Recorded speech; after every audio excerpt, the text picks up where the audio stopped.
next day, my mom was sitting in her house, obviously devastated by what had happened. And she heard David calling her. And from walking from the lounge to the front door of her cottage, she had the realization that it couldn't be David. And she opened the door and no one was there. And she could hear children laughing. This is Touched by Heaven, everyday encounters with God. Those moments when heaven and earth collide. And we see God. We see His hand reaching out to us, attempting to get our attention, inviting us into a closer relationship. Here we share stories of encounter with angels, divine intervention, prophetic dreams, visions, near-death experiences, big and little God incidents. I am your host, Trapper Jack. Welcome, episode 202, The Heavenly Mending of a Broken Family. How's your family doing these days? These last couple of years, man, it's been a little tough. Added stresses and everything. It's been a little crazy, right? Lee's family that you're about to hear about, they were going along fine, and then kind of a falling out, more bickering, and pretty soon they weren't even gathering for holidays anymore. Happens to a lot of families. And we certainly know that the evil one likes that. That's what the evil one is all about. Chaos, separating. That's what it does. But God, even in the most painful of circumstances, can do what only God can do, as you'll hear in this episode. Now, Lee, she's living in Ireland. So, I'm calling Ireland. I'm expecting to get an accent. I got one. I wouldn't call it a full Irish. So I grew up in Pretoria in South Africa.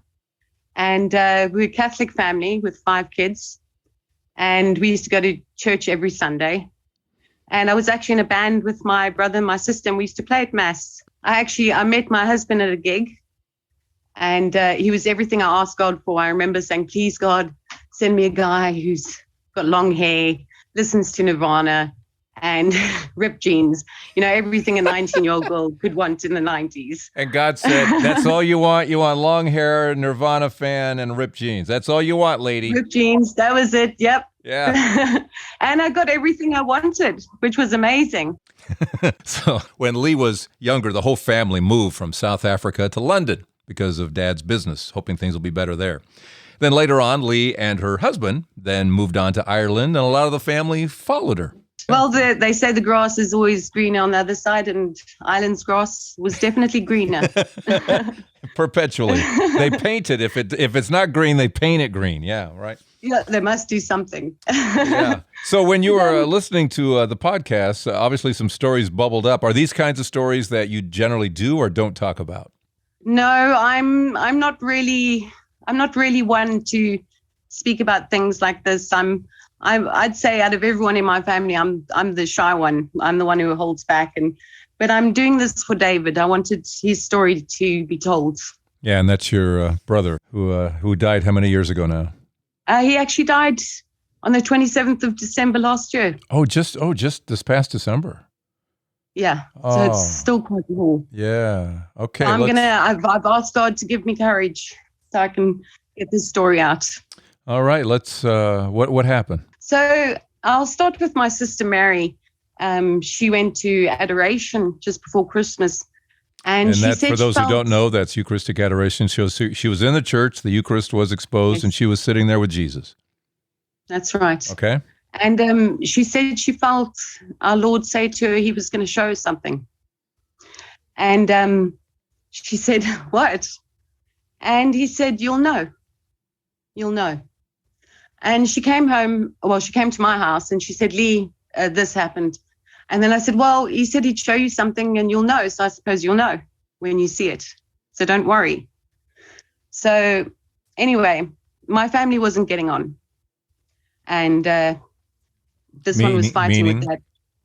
Meaning there were things that were said between people in my family, my mom, my brother, sister-in-law, just it was just a mess. Your siblings, mom. Yeah, and my siblings and mom and all of them. All right. You weren't getting along at the time.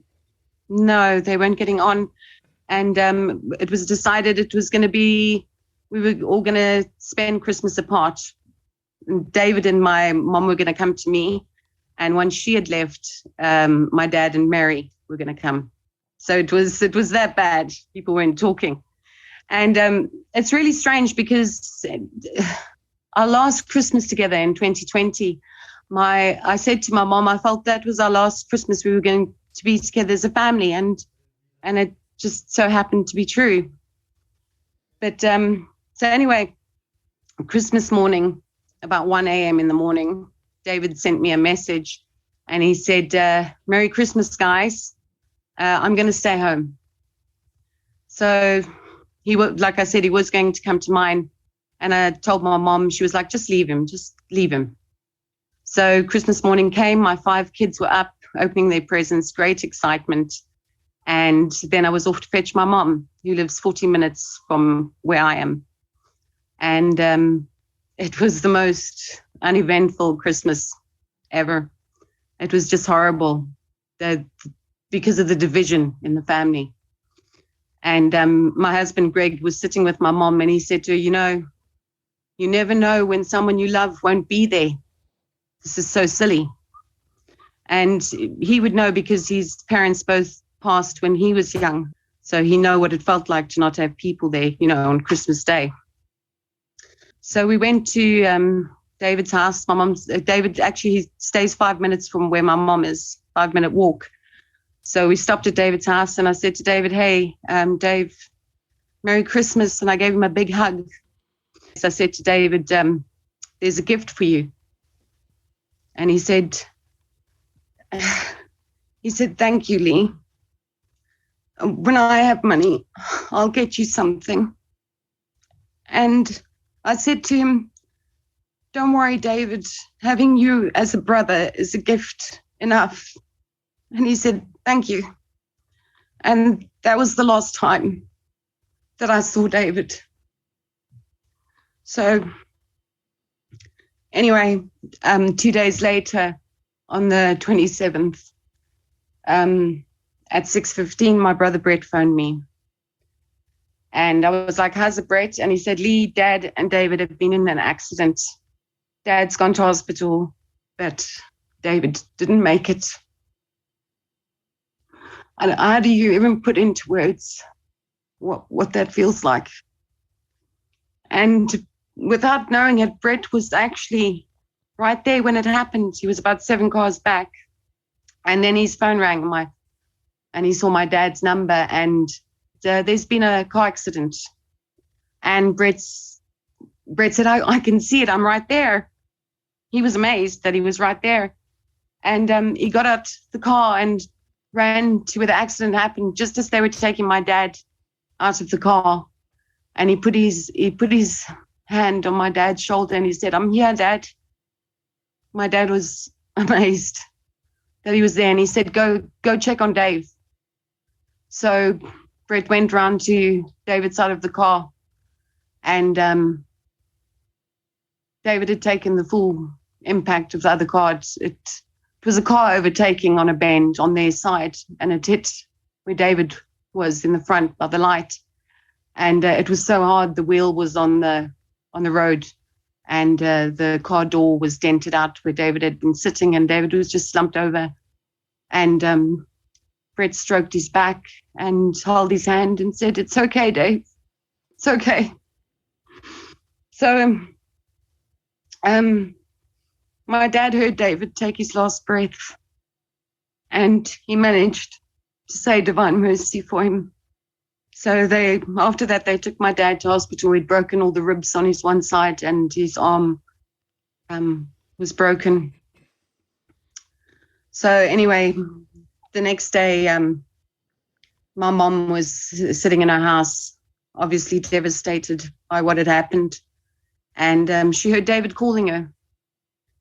And from walking from the lounge to the front door of her cottage, she had the realization that it couldn't be David, that it must have been Brett. And she opened the door, and no one was there. And she could hear children laughing. And David was very pro-life, and he loved children.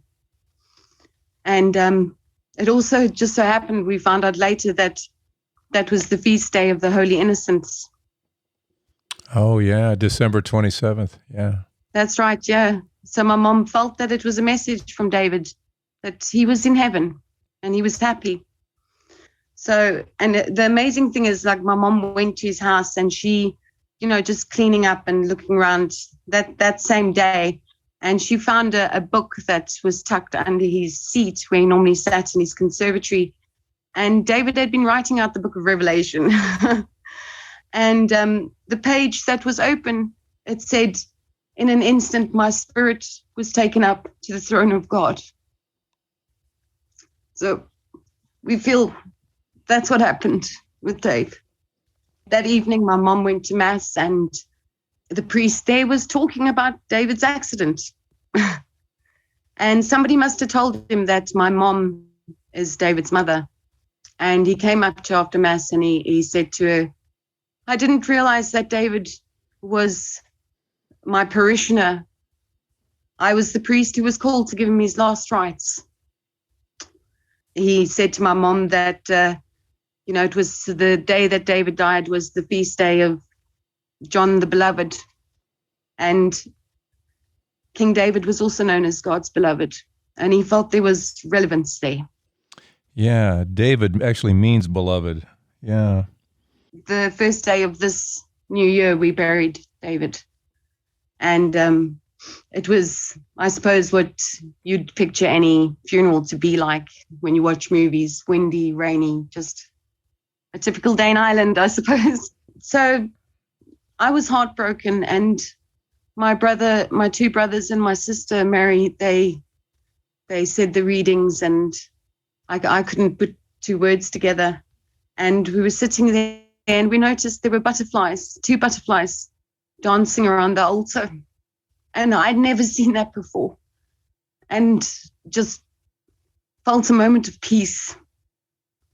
And the church was so packed. So as we were leaving to bury David, following the funeral procession, Mary and I were walking just behind David's coffin, and we were praying the Hail Mary, and we noticed a lamb in the field opposite, just standing there staring at us with its mother. And even my husband Greg said to me, "Wow, that's cool. That was really cool." As they were lowering David into the ground, suddenly this gust of wind came and it blew my father's hat off his head, landed right on the coffin where David's feet would have been. And I thought, sheesh, Dave, like one last laugh at Dad's expense. So the day after the funeral, we went to David's house and we were looking, for something, a keepsake from David. And I felt like there was something that was there, especially for me, from Dave. And my sister said, I'm going to take David's box. Now, as children, we were all given a box that my father's dad made for us, and we kept all our stuff in there, important things and photos, anything that meant anything to us. And I thought, wow, Mary, that was a good call. But so anyway, I felt there was something there David had left for me, and I was getting my children and my nieces and nephews look on top of the cupboard, look under, all the places where you think something would be missed, but something that we would find from David. And didn't find anything. So I took some of David's clothes and I put it in a bag that was there, and I brought it home. And that evening, I took his clothes out, and at the bottom of the bag was a little card, and it was a picture of Jesus on the cross. And on the back of the card, it said, "Sorry, this one's from my box." So I felt he wanted me to have that. My mom and Dave would normally go and do a big shop once a week, and I'd go pick them up. I picked her up, and she said to me, Lee, I really felt David tell me to go into this charity store. So I went, and when I got in there, I felt him say to me, "Get that, Mom, get that for Lee, and tell her it's from me." It was like a chalkboard with the days of the week on it. And I brought it home, and I was only one hook in the kitchen. And I thought, oh, well, that's perfect. And I hung it. And then I noticed underneath was David's clothes that I'd put in the bag. And I thought, this must definitely be from David. And then I came upstairs And I sat on my bed and I was talking to my daughter, and all of a sudden I heard as clear as day, "You silly, I told you I'd get you something." So David made sure that I got that gift from the last day I saw him, as he was our gift for 34 years. So that's my story. Wow, and I am so sorry. I'm sorry. And I tell you, some things kind of come jumping out at you. Absolutely, yeah, I mean, they do. Here's this family that's, breaking apart, and here's God bringing you all back together in different ways. And he did, because there's peace in my family now. Is there? And we refer to David as, David was the peacemaker. He brought us all back together. Was that the message for Mary? You'll see. You saying that now, I think very possibly, yes, it was. I never thought of that before, actually. Yes. And I suppose we have all seen now. I mean, how Brett was a few cars behind as Dad is calling. To be right there. To be right there, yeah. And we really feel that God in his mercy made sure that Brett was there to be there for my dad and David. And not only that, for the rest of our family, to bring us some sort of closure that for David it was quick. And he could tell us exactly what had happened, Yeah, there wasn't much suffering there. It was impact and gone. It was instant. Yeah. It was instant. Yeah, it was instant, and he was gone. Go back to your mother hearing what sounded like David's voice. Well, she said that she was sitting in her lounge and she heard "Mom, Mom," and she was like, "Oh, Dave, it had just happened the day before." And she went to the front door, and on the way to the front door, she thought, "Of course it can't be David, it must be Brett." When she opened the door, she just heard children laughing. There was no one there. And she lives out in the country, so it's silent there. Absolute silence. All you hear is the wind going through the leaves of the trees, and she's got horses in the field opposite, so it's really quiet. But she heard she heard children laughing, and that really meant something to David. Like I said, David was pro-life, and he was always talking about how sad it was that so many people felt there was no other way than to end the life of another. Yeah. You mentioned the, what's that day? Is it a solemnity or Feast of the Innocents? What do they call that day? I think it's the Feast of the Holy Innocents. And I got to tell you something, Lee, what's really interesting, and I grew up Catholic and this whole thing, but it wasn't until last December that feast day jumped out at me. I'm sure I've heard it before, really? And it never meant anything to me before, but it has to do with all the slaughtered little boys. That's right. When Herod was trying to find Jesus to kill him. And so all the slaughtering of the innocents, well, they are considered saints. They died for Jesus for all intents and purposes. They did. And so that's why there's that feast day for the Holy Innocents. It was the same for me, but never sort of, I didn't even really know that feast day existed until my mom told me the story. And then like I said, it was only later that we found out that was the feast day of the Holy Innocents. Yeah. And we really, like a friend of mine, she said to me, you must have, people go through, she lost a child when she was young, and she said, feel angry at God. And I said to her, no, we've never felt angry at God. We've never felt angry at him. He took David. When David was in that accident, Jesus was there, and he held him and he took him. And you felt blessed by having him for as long as you did. I mean, he was a gift. He was a gift to your family. He was 34. Okay. Yeah. The other thing that jumps out, I don't know that I've ever seen butterflies inside a church. I've never seen that. And I go to Mass every Sunday, and I've never I know seen that is not a normal thing. And you saw two. No, it's not. And the crazy thing is I actually have a phobia of butterflies. Who's afraid of butterflies?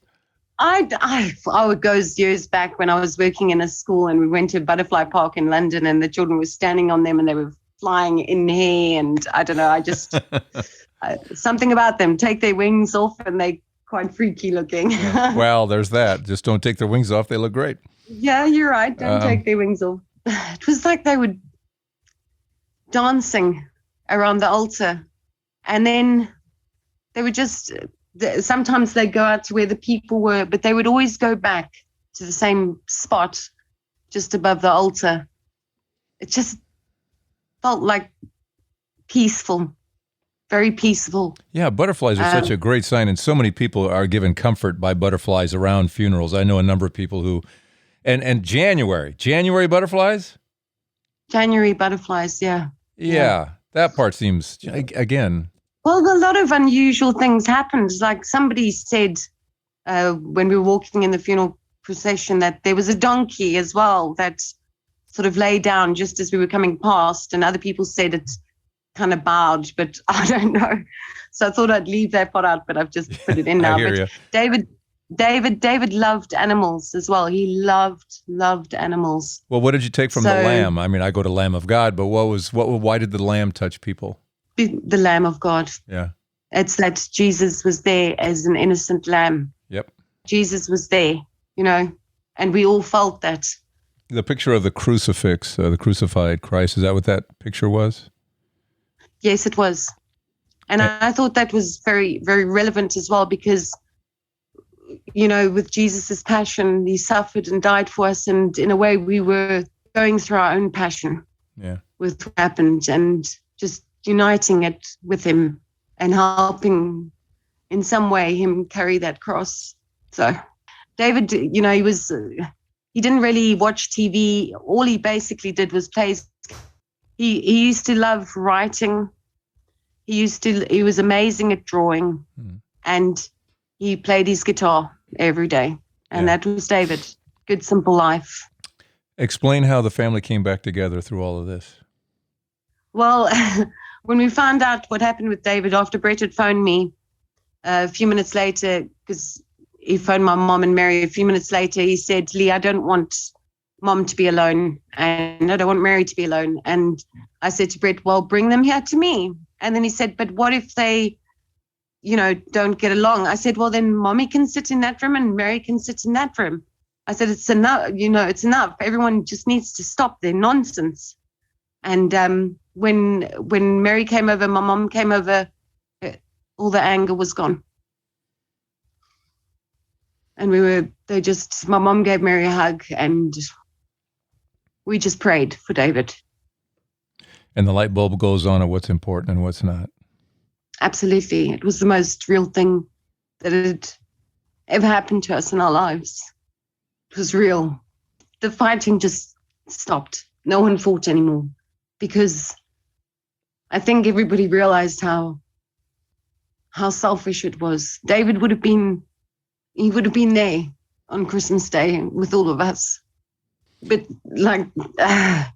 he didn't want, it was awkward. He didn't want to, I suppose he didn't want to be a part of it. Well, you mentioned how Christmas doesn't feel like Christmas to you. It's just empty. Yeah, empty because we were, I suppose how you picture Christmas. Everybody brings stuff, all sit around the table, put the silly hats on, pull the Christmas crackers, have a laugh, open presents, just be together as a family, celebrating his birthday. And it just felt like sitting there at the table, just my mom, Greg, me, and our kids. Everything was missing. We still had each other, but the feeling wasn't there. And it was just so sad. It was such a sad day. And yeah. How has all of this changed your relationship with Jesus? I'll tell you something. It has brought me a lot closer to him, because I think what it's done is it's made me realize how much I have and how much he has given me and how much more I appreciate it now. And I can feel Dave is still with us, and he's happy, and that makes me happy, even though some days are harder than others. But we carry on, and we have Jesus to help us. I always like to ask my guests, what's the takeaway? So what is the takeaway in all of this? I suppose the takeaway would be that our time here on earth is very short, and you don't know when someone you love is not going to be there anymore. So treat everybody with love and respect, and forget about all the silly little things that at the end of the day don't mean anything, and they don't come from God. And just love each other. That's all I can think of, really. That's beautiful. No, that's it. This is Thank you. This is powerful stuff. And as we go into Easter, I can't help but think of all the families that are still dealing with the kind of thing you're talking about, that divisiveness. Absolutely. And so we're hoping that I'm thinking that this would be a good pre-Easter. We got a couple of Sundays here of releasing, something before Easter. So maybe this will be one of those stories, Oh, well, that's great, because this is really, that we went to Ash Wednesday, and we were sitting there and just crying and crying, because it was the first time that it meant something to us, ashes to ashes, dust to dust. And we were going through this Lent, and we're carrying our cross, but we're offering it to Jesus. And when we celebrate Easter, we're going to celebrate the risen Christ and the promises that he's made for us, because he loves us so much that because of him, David has risen himself.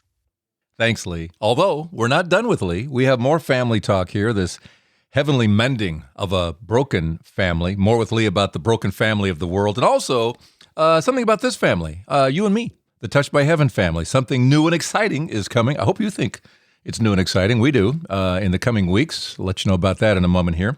But first, our Patreon shout-out. Thank you, Pam. Pam Bongiorno. Pam Bongiorno is a member of the Patreon family that keeps this all going. In fact, it was Pam who, once upon a time, she was on this episode and talking about Patreon, and that she wished we had more support, and it kind of got us thinking about how to just keep reminding people, is basically what it boils down to, about Patreon. Anyway, she kind of lit a fire under us a little bit, and coming up in a moment here, I'll tell you about others who have been lighting fires under us to make a move in a certain direction. And you thank God for the people that he puts in your life to light fires, inspire, motivate, teach, whatever. So Pam, you're one of those people. So thank you so much for that. And if you'd like to be a member of the family also, just come here to episode 202 at touchedbyheaven.net, or go to patreon.com directly and search for Trapper Jack. And thank you so much. All right, let's get back to Lee. More of this heavenly mending. The world could use a little mending, couldn't it? This world family. What do you think, Lee?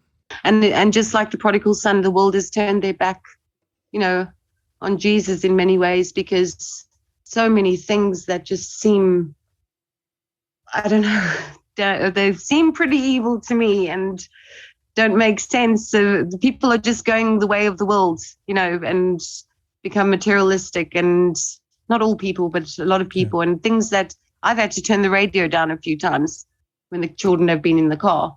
And it's just like, wow, that's just acceptable now. Like in Ireland, you're allowed to blaspheme on the radio now. Yeah. So that was one of the laws that were passed. But the thing is, at the end of the day, the prodigal son, God will be there. Jesus will be there with his arms open. We just need to turn back to him, and we need to ask him and beg him for forgiveness, and keep praying. And that's my thing every day now. Actually, since COVID started, I made a point of praying the mysteries of the rosary every day. And since David died, I've been praying them with more reverence and more feeling, not just with my lips, with my heart. God always has his way, and he has a plan. So no matter what's happening in the world, we can lean on that at the end of the day, Our Lady's Immaculate Heart will triumph. I really think Mary's about to do something spectacular, and I think she's going to do something spectacular with Russia. Yes. There's I think something that about, it's like that's a prodigal daughter, Russia there. If that's a country's a woman, then I think that's a prodigal daughter that way back 100 years ago when she said that they would convert, and we're still waiting, that that country would be converted, and if not, there would be World War III. And she said that in Ukraine in 1987. Everything she said in Ukraine has come true. Everything in Fatima has come true. And we're not listening to her. And we're not listening to her. And yes, it's very true what you say there. She is using Russia because she will have her say at the end of the day. She will. And this is Our Lady's time. This is Our Lady's time. Jesus has put her in command of this time, and she's going to help us. She's going to bring us into a new era. And I know I'll post something on her and on YouTube that all these comments, it's about Jesus, not Mary. Yeah, we know. But Mary's the one who takes you to her son. The thing is, Mary leads us to Jesus. Absolutely. She always leads us to Jesus. That's the thing, like even with the rosary, that who's in the middle of the rosary? It's all Jesus. It's all Jesus. That opens, life, death, and resurrection of Jesus. He's the door that opens the way, and that's it. And so she's leading us to Jesus. Yeah. There's a reason why he's not the one appearing at Fatima or Lourdes or back in Mexico City with Our Lady Guadalupe. He keeps sending Mom these images. Absolutely. And even, our the visions that were seen in Knock here in Ireland. Oh, yeah. Knock's about an hour from where I am. And if you look at the vision that they saw, Our Lady is standing there with her hands open. And she has Joseph next to her, looking at her. And she has her hands open, like Jesus' will be done. And next to her is John the Apostle pointing at the book of Revelation. This is the late 1800s, I think. The apparition appeared on the wall of the church outside, and it was seen by many people, and so many people saw it. My mom's actually friends with one of the ladies who were there's like great-granddaughter, I think. So I feel that's a very relevant vision for our times, that we're right there, and God's will always be done. And I forgot to mention that Jesus is also there in the vision, a lamb on the altar. So it's gonna get real. It's gonna get real. It's funny, within the next few weeks you might be one of the last audio only podcasts. We're gonna flip this over to video. Oh, fantastic. Yeah, but would you have come on anyway? I'd like to say yes, I would. Yeah, I hope so, because there's a couple of things that happened to, I'll tell you, and maybe I'm telling the audience at the same time. Okay. Number one is, a few weeks back, I got this great, powerful email from one of our Patreon supporters, Cecilia, and who wrote this beautiful, powerful, succinct, concise email that said, "Why aren't you on YouTube? It's great to have a podcast." But she said, "Look at all these programs on YouTube," and we're on YouTube too, but just as audio. But she said, if you were to basically, and what will change is there'll still be a podcast audio only, but it'll be the audio taken from the video. But you'd be able to see me, the person being interviewed, and all that. You will be able to. And she said, I think that's brilliant. He said, look at all these programs out there with massive, huge audiences, and they don't have what you have in your program. The content in your program is off the charts, and you're going to, if you remain just audio only, you want to stay small. And even, but she said, look at these people with tens of thousands, hundreds of thousands. And I thought, it's a really good point. And then to drive the point home, this is what drove the point home. This was God speak. This was such God speak. Not only the email, but here's what else happened. I run a little video thing, weekly video thing, kind of reflections, has a Catholic lean to it. And it's called Men's Morning Light. It bubbled up out of my parish Knights of Columbus. I do a little thing. And like I say, normally, 200-300 people. That's fine, whatever. Just a little reflection. Well, a few weeks back, I did one on Russia, Ukraine, and Mary's appearances back then in 1914 and again in 1987 in Ukraine. Everything she said has come true in Ukraine and Russia. And what she said at Fatima, everything she says is prophetically correct. The documentation is totally there. So anyway, I put together this little 14-minute reflection on Mary, Russia, Ukraine. Today, as of today, it passed 70,000 views. You're kidding me. 70,000 views on YouTube. That's crazy. I don't know what it's on Facebook. Add another whatever bazillion. And I'm sitting here going, we've never done a podcast with 70,000 anything. I mean, 70,000. It just shows you next step. You're watching a YouTube video, and there's that share button looking right there. That's not available in a podcast. Bottom line is, it's so easy to share a video, and that's obviously what's going on. Well, our subscription, we had a couple hundred subscribers, and now all of a sudden we're about 2,000 subscribers, and it's just crazy. And it's like, that's God speak. That's God saying, it's time. Yeah, it's time. Oh, Trapper, yeah, now's the time to flip it. So, and you would have come on anyway, even though you say you're the shy one. I know. I like to think. Yes. I like to think. Yeah, I'd build up the courage to do it. Yes, yeah. Sure. But on my end too, the other part that kind of bothers me, I can do all this by myself. Now my wife is going to have to kind of be running the cameras, if you will, of who's on screen. My son now will have to edit some of this stuff, and so now it's like I hate bothering people, but I got it. But the outcome of it. The potential is so much better by doing this that I'm sorry I got to bother you guys, but this really is what God wants us to do. But the thing is great for your family to be involved in it too, and for you guys to lean on each other, Yeah. That's also, for them to feel like they're helping. Yeah. More souls being touched. Hey, listen, if you're getting that message out and more people are hearing it, then it's better. And the thing is, like, this is like we were saying, the times we're living in now they seem very, I don't know, it feels like we're on the edge of something. Doesn't it? Something big. Yeah. Yeah. And on the edge of something that prodigal story is so important. Now there's so many people given the proper nudge will turn back. Yeah. They will. And they will get themselves out of the pig slop and back to their father. As the prodigal son did, yeah. So thanks for this, Lee. I appreciate it. And God bless you and your family and how you've been brought back together by David in his own way. David the peacemaker. Yeah. It's the beloved David. Thanks again, Lee. And again, sorry for your loss of David, who has played such a major role in bringing everybody back together again. God's hand, obviously, God's hand. And a reminder again, you just never know the last time you're going to see somebody. And it's just a nice little slap in the face. Mine too. Where am I with everybody in my life, those who are close to me, and where are we, right? The evil one loves breaking up families, and God, he dazzles me, like in this episode, how he does mend, even in the most severe pain, how he does mend us. So thank you, God, for all of that, and thank you, Lee, for sharing your story. Glad you would have gone on camera, because that's next, isn't it? What's your story? We're going into the video game now. We're excited. In fact, I had a dream a couple of days ago to kind of go on top of this. The dream was I'm jumping out of an airplane, no parachute, that symbolizing leap of faith. I hope that's what that means. And down below, there's this beautiful country. It was all green like Ireland. But down there down below me, there was a giant packed football stadium.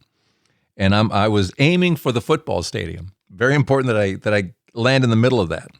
And the symbolism of the dream was we want to move from an audience, and then we love, it doesn't matter what the audience size, it's not about numbers, but at the same time we want to move from a minor league baseball park to that stadium down there that has a lot more people in it and touch more souls. And that's what God is directing us toward. That is our belief. So thank you for being a part of that and listening and sharing these stories. And soon it's going to be easier to share. That's the bottom line, I think, of YouTube and other video platforms. So, okay. So what's your story? Let me know here at touchedbyheaven.net. And thank you for going to patreon.com, searching for Trapper Jack, or coming here to episode 202 and helping us out by joining our Patreon family to make this go and grow. Oh, here at episode 202, we still have those CDs or downloads of Did You Hear What God Just Said? Because he's talking to me and you, like in dreams, like that. You don't want to miss those things. Are you looking for them? Did you hear what God just said? And the Mary His Messenger CD or download. One of the songs that's been playing periodically is April, Come She Will. Is she coming somewhere in April? Jesus keeps sending Mom. Is there something happening in April? We'll find out. We'll let you know if we hear of anything. But they're here at episode 202. All right, see you next week. This is Touched by Heaven, Everyday Encounters with God. I'm Trapper Jack. Our time here on earth is very short, and you don't know when someone you love is not going to be there anymore. So treat everybody with love and respect, and forget about all the silly little things that at the end of the day don't mean anything and they don't come from God. Yeah, just love each other.